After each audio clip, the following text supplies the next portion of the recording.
This is the BA Coach Podcast episode number 25 and end of season 1. At this point, I really want to thank you for your listenership, support, and all the encouragement all along. And I'm completely humbled by all the positive feedback and kind words from the BA community for the podcast and the blog. I hope you've learned a lot in this season through the various BA interviews we did, the AuthorCast, where we brought in some eminent BA authors from the community, the Bach Talk, and of course the Community Cast series.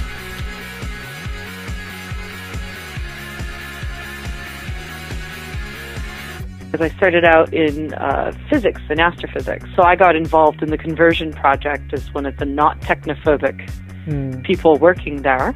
I actually started out doing work as a statistics analyst. That quickly progressed into more IT-based analysis and small development projects, time recording projects in particular. And from there, I then found out that this was more of a recognised career progression than I'd previously thought. I started out as a programmer, but as I went to Shaw Industries in Dalton, Georgia, I had the opportunity to be an integration specialist.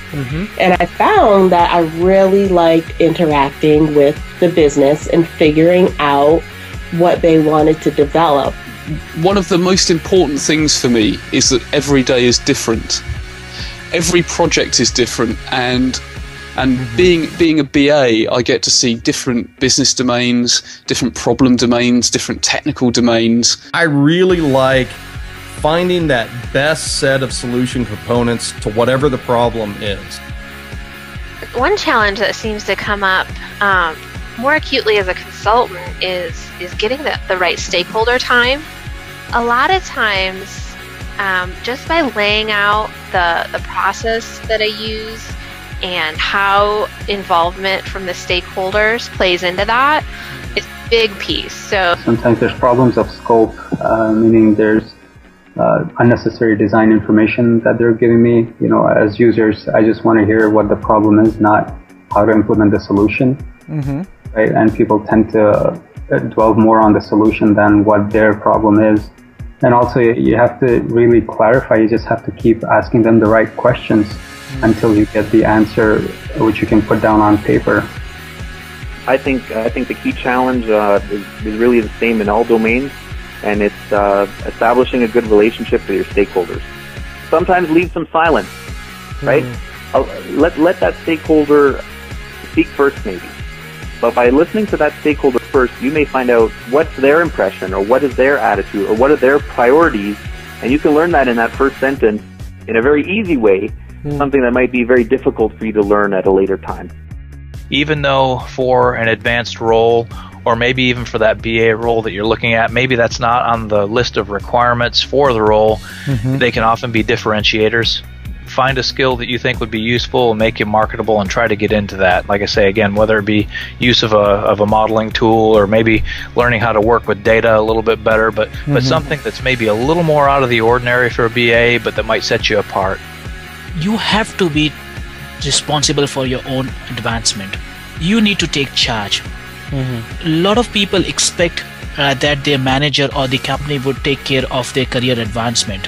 Yes, they would, but it's your responsibility. So you need to have a clear path mapped into your own mind as of what do you want to achieve in the next 2 years, 5 years, 10 years, and so on.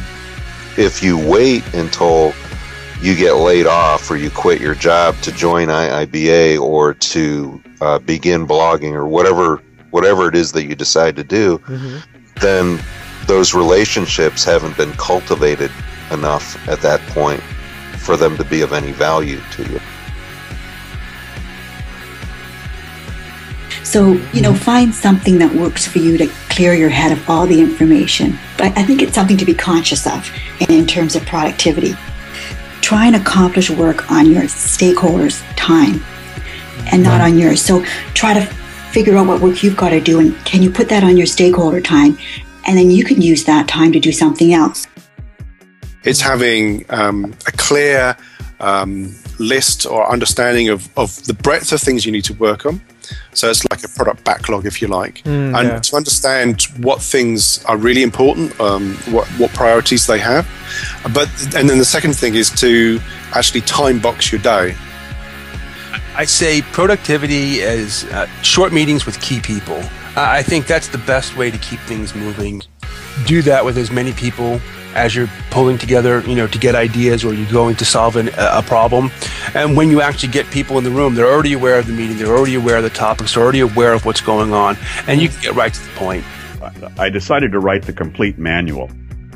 I mean, I really put down the whole thing, that my 25 years of experience and thousands of hours, because it did show up to be a coherent model.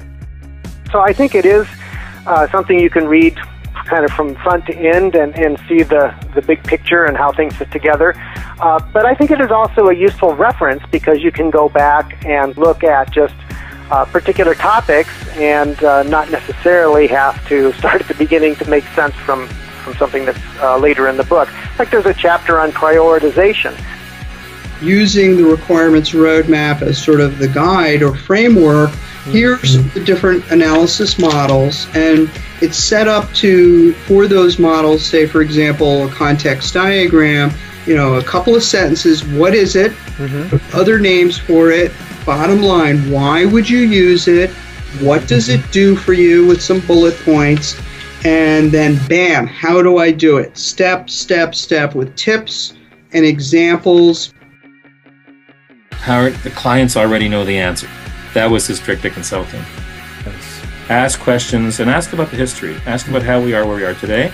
Ask them what the advantages of what the perceived advantages are of the initiative, and then ask what the perceived disadvantages are. Always ask about the cons. Is there any argument against doing this thing? And you need to know that, because you're walking into a minefield as a BA if you don't know it. It's not the role. It's the goal. What's the goal of the team? The goal of the team is to deliver a valued product. So I think we're moving past the days where you put on your baseball cap and it says BA on it, or you put on your hat that says tester. It's around contributing skills and using the disciplines of many of these areas. Here in the material physical world, action is the name of the game. So the funny thing is that you are most at peace when you're most active. Not necessarily physically active, but but appropriately engaged is probably the best phrase to describe that I've found. Nothing changed in your world except one very important thing, which is how you are engaged with your world. And what was the model that created a different engagement, called externalize the thing that you have attention on. And that's how simple can you get as a model? How absolutely invariably universal is the result when you apply that? Duh. But we want to start with something. We never come into a workshop, to use the Latin expression, tabula rasa. Is there trust issues in that community? What is the degree of safety that people have with each other? It actually saves time to have trust.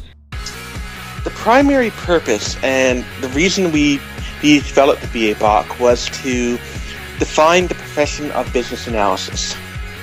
So not every business analyst will necessarily perform every task in the business analysis body of knowledge, but they all are necessary for successful business analysis.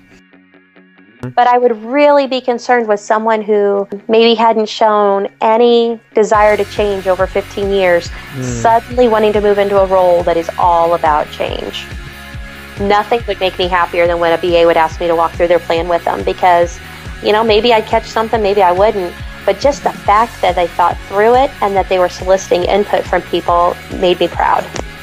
Getting to know their perspective of how they solved a given problem, how they overcame a given situation. You can apply their point of view, their approach, and definitely learn from it. We've got other book publications coming out which will remain freely available to IIBA members, so there's going to be a lot of reason to become an IIBA member beyond the BA BOK. ensuring that every time we identified something where we'd created value, we stood up and said, do you know what, we've created some value here, and almost sort of saying, if we're engaged earlier, we can add more value. I start with an understanding that I work with human beings before I work with co-workers or associates. Absolutely. A lot of people really want this role. A lot of people really like this job. A lot of people would find this to be very fulfilling work. And not a lot of people get to get it. So if you have it, be happy.